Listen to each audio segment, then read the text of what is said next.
everybody. Thanks for joining me again. I'm going to be doing another chapter from my current work today. This project is really super fun. It's a sci-fi fantasy that kind of flirts with lit RPG.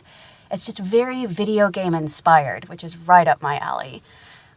So it is called Crystalline Space, and it is the first in the Dark Stars trilogy. We are opening up after an interstellar jump right through space. Gotta make up that time quick. And our hero is named Elle. She was going through, which is a somewhat standard procedure on her planet, which is called a reset, kind of like reloading a saved game if something goes wrong. But it was a bigger deal because they were doing it for the whole planet instead of just like this little area or just this town. And when she wakes up, she's somewhere completely different. And she's even in a different body. Thankfully, it's better than the one she was using before because her arm's fixed. But it's still very disorienting. She's got her two companions that are going to be going on this journey with her. And they have their commander, whose name is Colrin. And they pretty much are tasked to save the universe from the darkness. And without further ado, I think we're just going to jump in.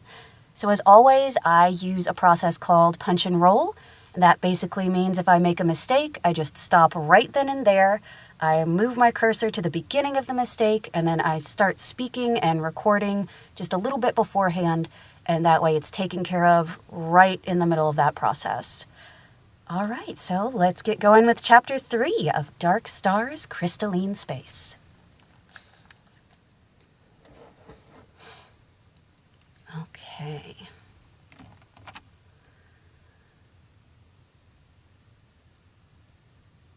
Chapter 3. Elle! Elle! A voice roused me from the blackness. My eyes shot open. Caden was leaning over me, releasing my harness. You passed out.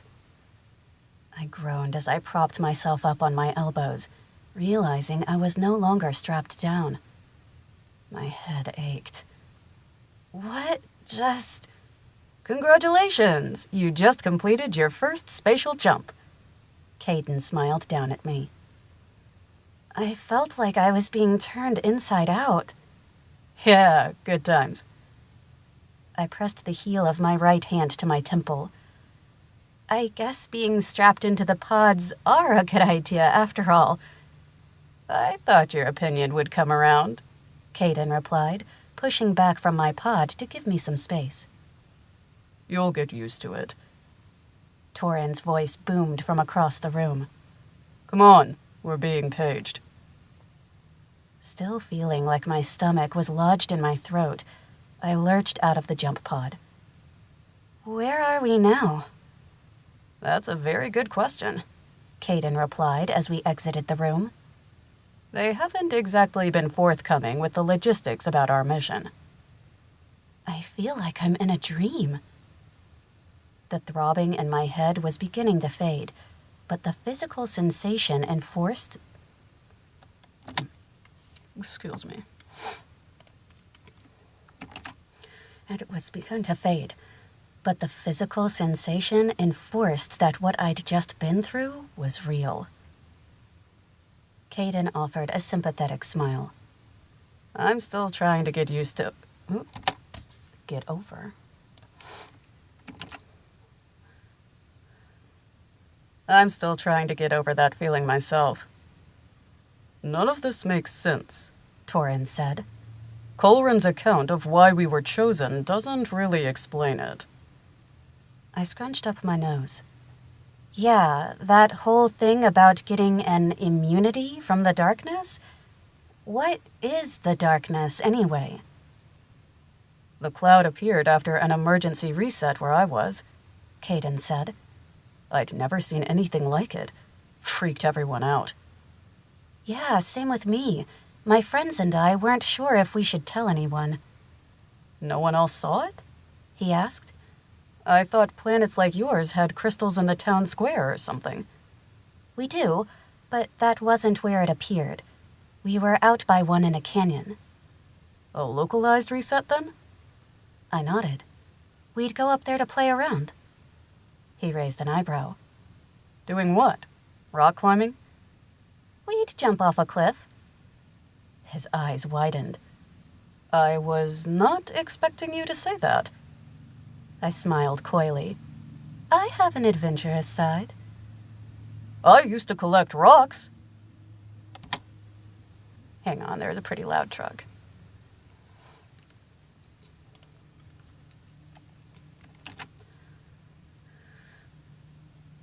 "I used to collect rocks." Torin looked down at his hands and sighed. "There wasn't a lot to do on Dunlore." I awkwardly patted his huge shoulder. "Something tells me we're going to have plenty of adventure coming up." We took the corridor to a nearby lift, passing by 2 groups of soldiers and a handful of solitary officers who cast us sidelong glances. I suspected that everyone on the ship knew who we were, at least in a general sense, and I found it odd that given our apparent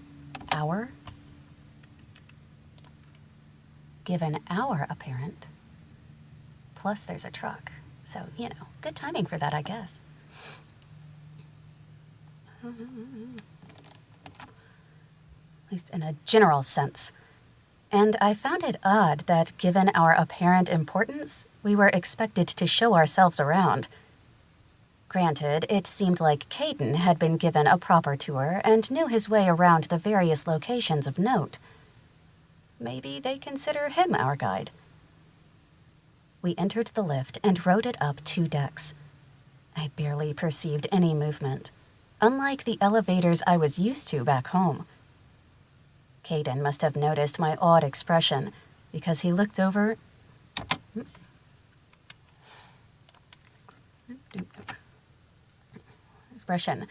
because he looked me over and chuckled. "It's just a lift, Elle." "To you, maybe. I still can't get over the fact that I'm on a spaceship." The door opened and he smiled. "You haven't seen anything yet." We stepped out and took a corridor to the left past a pod room and a weapons vault until it terminated at a door. Caden placed his hand on an adjacent panel. Rather than the door opening, a blue light blinked and a chime sounded. "What's with the security?" I asked. "This is the entry to Central Command," Caden replied. "I suspect they don't want people barging in right in the middle of a sensitive maneuver."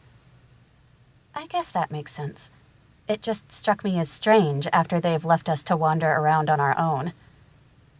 "They run the ship how they want it run," Torin said. "You know how boss people can be." The door slid open, revealing Colrin standing on the other side. "That's how us boss people are, huh?" Torin turned bright red. "Sorry, sir, I didn't mean..." The corners of Colrin's lips curled up with amusement. "All things considered, that's an appropriate title. You're not officially military soldiers, so I'm not your superior officer beyond my role as captain of this vessel." I eyed him. "But we also don't have much of a choice about being here." "That was one of the first things I wanted to talk with you about," he replied. "Let's get settled in the conference room."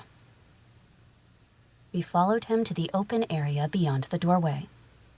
Central Command appeared to be a cross between an administrative operations center and the starship's bridges I'd seen depicted in media.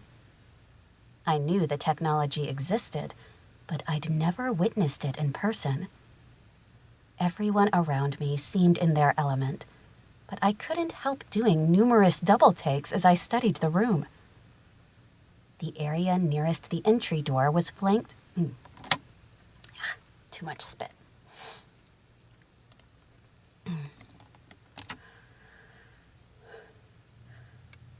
The area nearest the entry door was flanked by 2 crescent-shaped workstations equipped with monitors, a touch surface desktop, and a number of holographic displays with complex readouts that may as well have been in another language.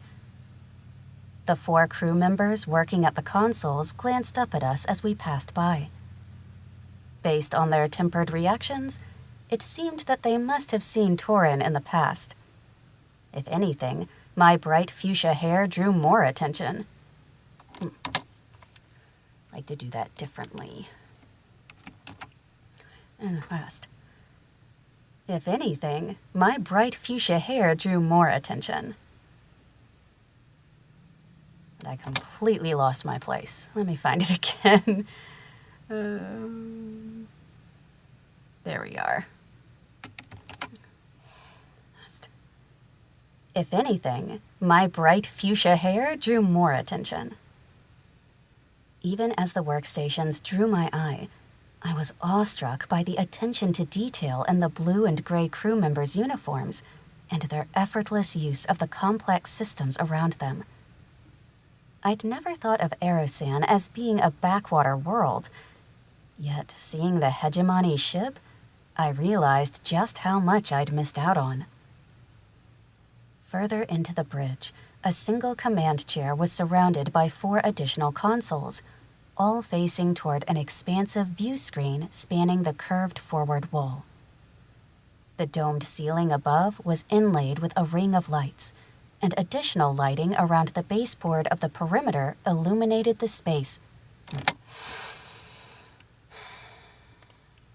Page turns get me a lot. And additional lighting around the baseboard of the perimeter illuminated the space to almost daylight levels. The starboard wall contained a row of a dozen, levels. The starboard wall contained a row of a dozen pods like the one I'd used for the jump, though these were arranged vertically. My eye was drawn to the front view screen by the glow of a purple-hued planet below. Despite the strange color, the cloud cover looked similar to my homeworld. Except it was in another star system. I was about to visit another planet. Excitement welled in my chest despite the confusion and uncertainty swirling in my mind.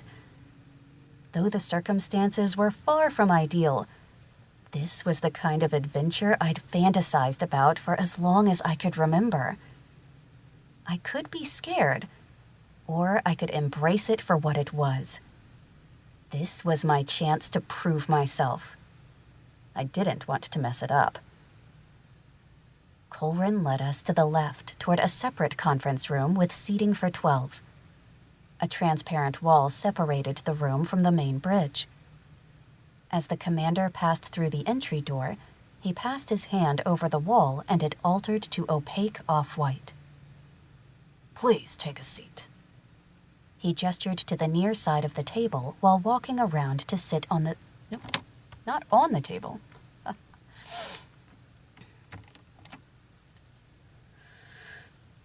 He gestured to the near side of the table while walking around to sit in the center across from us. I grabbed a chair to Caden's right, while Torin sat to his left. So, the mission? Caden said on our behalf. Right. Colrin folded his hands on the tabletop. This planet, Crystallis, holds the Master Archive. Only a handful of people in the upper echelon of the Hegemony know its location. It's imperative that this site be protected at any cost. And all we have to do is seal it? I asked, trying to get myself into the right frame of mind to embrace the bizarre scenario. He nodded. Yes, but I suspect that will be more complicated than it sounds. As we understand it, regular people aren't allowed to access the archive. We know it's there, in the sense that we can see how everything around it behaves, but we can't get to the thing itself. Torin tilted his head. Like dark matter, only not? The technology behind the crystals predates our civilization by millennia. Though we don't understand how they operate exactly, we do know that this world is the hub of their power. What little we have been able to glean from the world has spurred all our scientific advances. From our jump drives to the device... I got really spitty. I'm sorry, guys. Let me go back a little ways. And my foot's falling asleep, too. Pardon. Ugh. There we go. From what little we have of their power. What little we have been able to glean from the world has spurred all our scientific, technological, What little we have been able to glean from the world has spurned all our scientific advances. From our jump drives to the device that harnessed your hyperdimensional I will make it through this sentence. I promise. Oh my gosh. Right there. Scientific advances. From our jump drives to the device that harnessed your hyperdimensional consciousness and the bioprinter that created these new bodies for you. If we have any hope of finding a solution to this darkness infecting our worlds, the clues will be down there. I crossed my arms. And only we can access that tech because we're the only ones who have been modified by it? Let's not ask that as a question.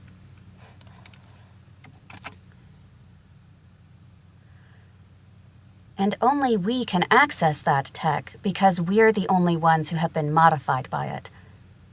I'm not sure if that makes sense or if it's insane. Convenient, if nothing else, Caden responded. Sounds like a safeguard to make sure outsiders can't get too much too fast. Need to master one development in order to advance enough to get to the next, Torin hypothesized. Colrin inclined his head. Quite possibly. Okay, say we seal the archive. Then what? I asked. There is something quite noisy outside. Give me just a moment. Okay, we're back. So let's see. The commander looked each of us in the eyes. Then we figure out how to fight back. Not to be too self-deprecating here, Caden said. But are we really the right people to take that on? 3 untrained strangers? And you're pretty much tasking us with saving all of known civilization. I mean, come on. Yeah, I just graduated secondary school a month ago, I interjected. Opportunity or not, the realist in me recognized that I was in way over my head. It's not an ideal scenario, I know, Colrin said. We won't force you to do anything, but I'll lay out the case in as compelling a manner as I can. As of right now, we don't know what this darkness is or where it came from. All that we do know is that you are the only 3 people to have encountered it on your worlds and made it out.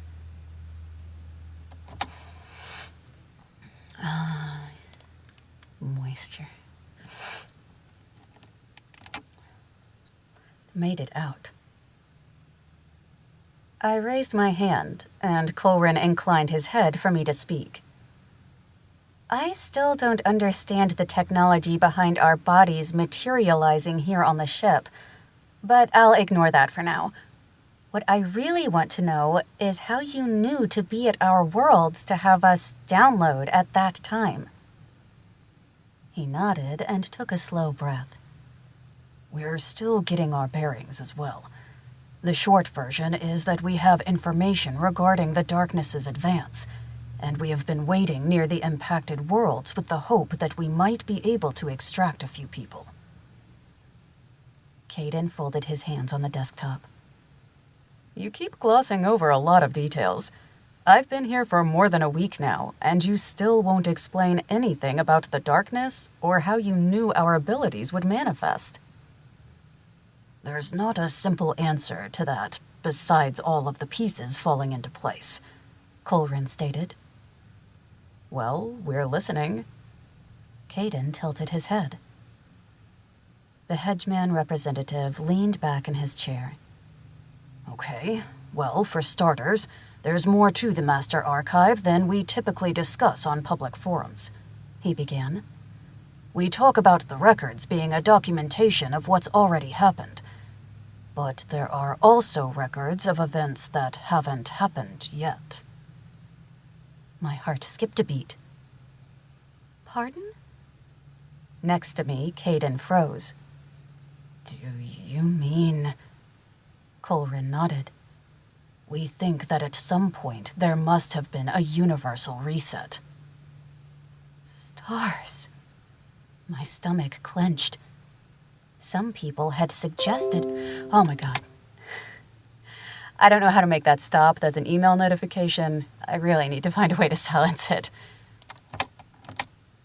Oh my gosh. Okay, where was I? There we are. Stomach clenched. Some people had suggested a reset on that scale might be possible, but I never imagined that it may have already happened. Is there any way to know for sure? Unlike the interface consoles with the colonies, there aren't dates attached to the Master Archive. At least not using a code we yet understand, Colrin continued. The only reason we began to suspect the archive records extend beyond real-time is because we noticed that certain branches of the records have blank spots corresponding with worlds getting consumed by the darkness.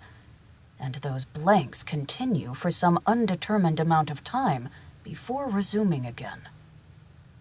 So we beat this thing? Torin asked. The commander nodded. We hope so. Caden squinted. Wait, you said that no regular people could go into the archives, and we're the first modified people to have a chance of entering. Have you seen any of that? Like I said, it's not straightforward. We can't get into the vault, but we can still observe parts of it. How? Caden pressed. There are certain relays which enable us to access parts of the data contained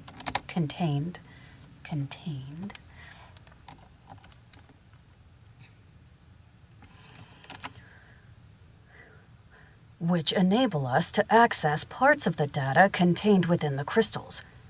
We only know of 4 such devices, one of which is on this ship. And that's how you first got the tech for jump drives and the rest? I asked. Colrin inclined his head. That was almost 200 years ago. The hegemony uncovered the first device on one of the moons in orbit of the capital world, and we've been following the breadcrumbs ever since. Though use of the crystals dates back to our people's earliest records, and we've had the rudimentary records,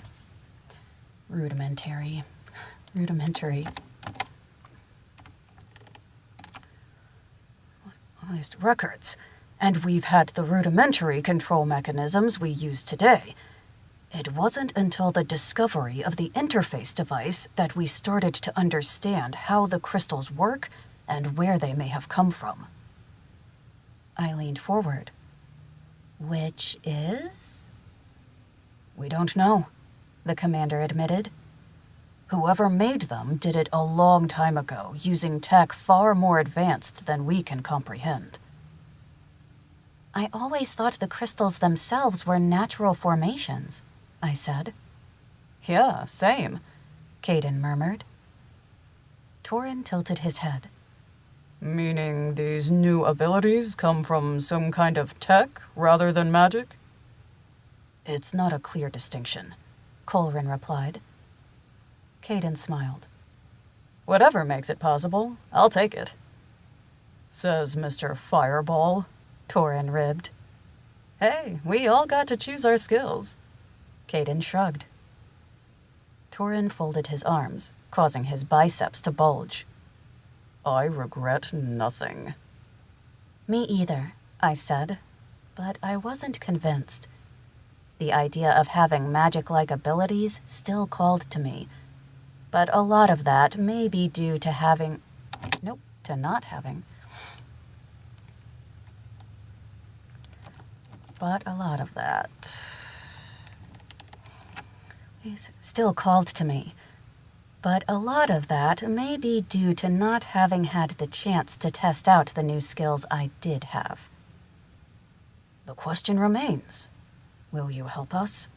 Colrin pressed. I met his gaze. I will. Caden nodded after a slight pause. Yes, I'll never shy. Ooh. A little too husky. Yes, I'll never shy away from a challenge. I'm in, Torin agreed. Thank you. The commander looked genuinely relieved. Probably best not to thank us yet, Caden said. We have no idea what to do. How to do.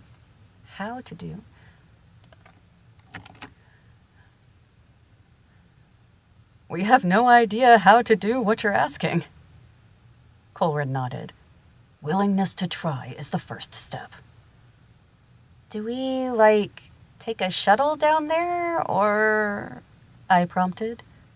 Yes, acquire your gear and arm yourselves, then proceed to the hangar, the commander instructed. Is there someone to walk us through that, or... I started to ask. I trust that you don't require supervision. Caden knows where to go to get everything you need. Dismissed. Colrin marched back to the bridge. For being the universe's last best hope, isn't it a little weird that he's turning us loose on the ship to do our own thing? I whispered. Let's whisper.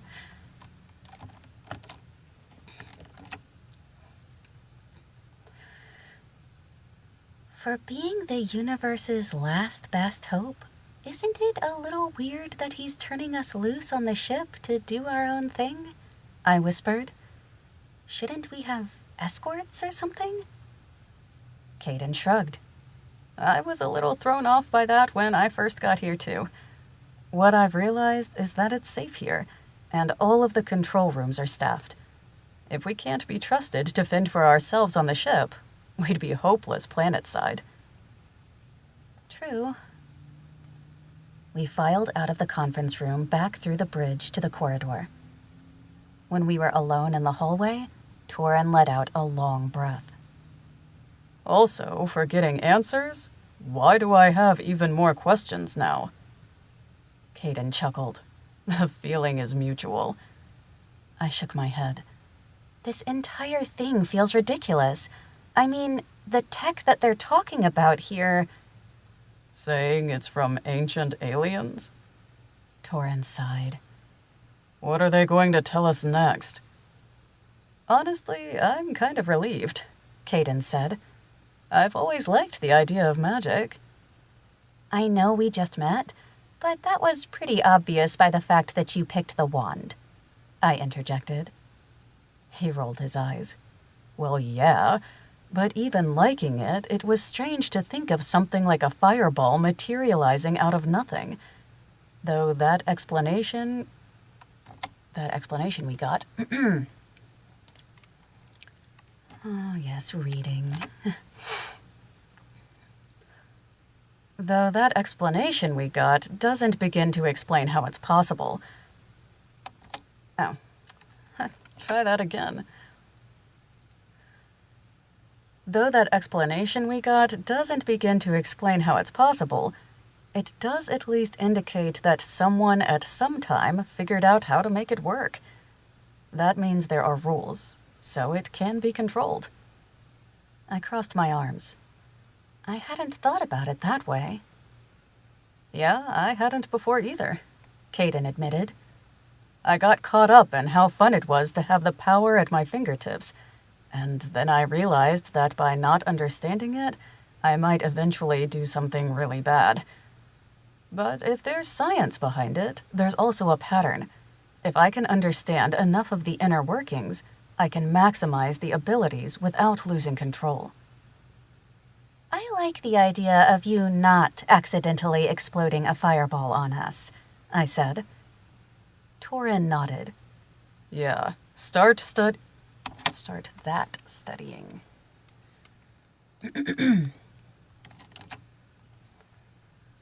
Yeah, start that studying ASAP. However, you're supposed to go about doing that. Says the person who ruined all of the seating in what was supposed to be our lounge room. Caden raised an eyebrow at Torin. At least my practicing didn't involve lobbing balls of flaming, not fire. Oof.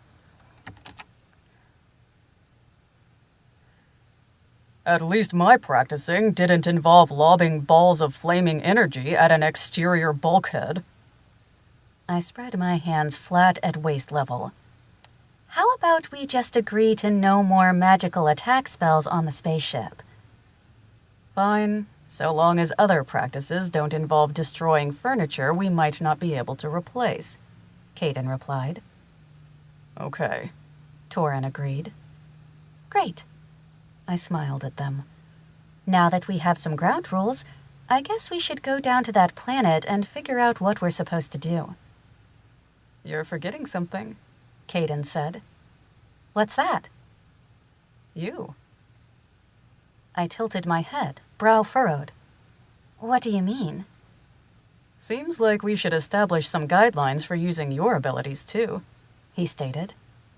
Yeah, well, I don't actually know what those abilities are yet. You're supposed to have strength and fighting abilities, right? Torin asked. I eyed him. Maybe, but you seem to have the strength thing covered. I think we're all stronger, Caden pointed out. Torin was doing the chair bending, but it looks like we'll also be able to take a beating. I crossed my arms. What other stuff? Move fast, jump, strike? I don't know. Caden shrugged. The only way to find out is to try. We're all... We already.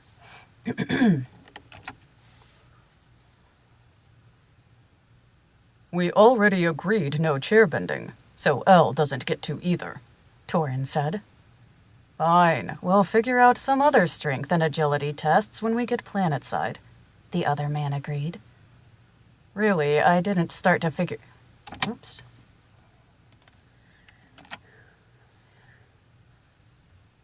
Really, I didn't start to figure out what I could do until I played around. The first few things just kind of came to me. I grinned. All right, then. I guess we should gear up. All right, then. I guess we should gear up. And that is Chapter 3 of our first in the Dark Stars trilogy.